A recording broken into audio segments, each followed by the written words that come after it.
সবাই ফ্যান্টাস্টিক ফোরের ট্রেলার দেখে নিয়েছো। 4টা ক্যারেক্টার চেঞ্জ হয়ে গেছে।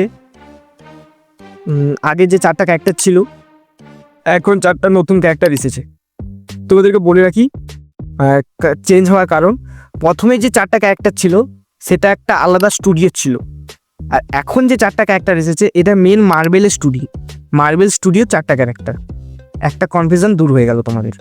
আর তোমরা সবাই জানো যে তারা কেমন করে শক্তি পেয়েছিল, ডক্টর ডুম কি করে শক্তি পেয়েছিল, তোমরা এটাও জানো।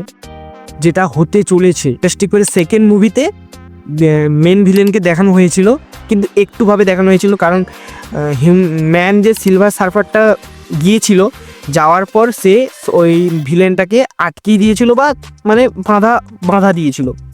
এত বছর পর সেই ভিলেন আবার ফেরত এসেছে।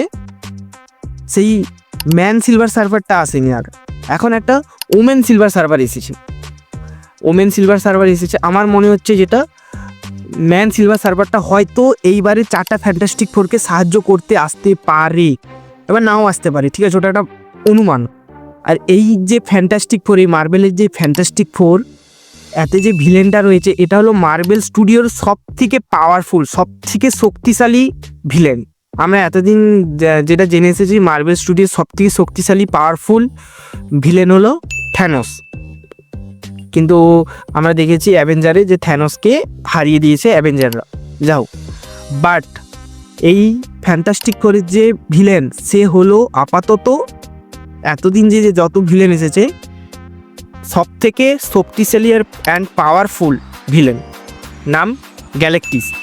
ফ্যান্টাস্টিক ফোরের যে গ্রহে থাকে সেই গ্রহেতেই ডক্টর ডুম থাকে। সেই ডক্টর ডুম ওই মেন ভিলেনকে সাহায্য করছে এই মানে গ্রহটাকে তার অধীনে নিয়ে নেওয়ার।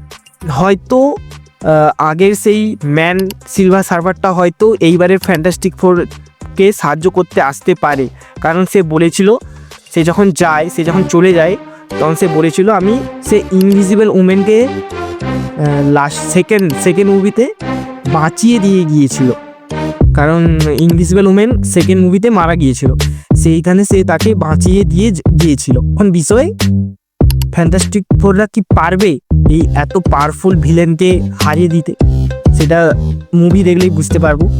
সিলভার সার্ফার ওমেনটা কি হেল্প করবে ফ্যান্টাস্টিক ফোরদেরকে?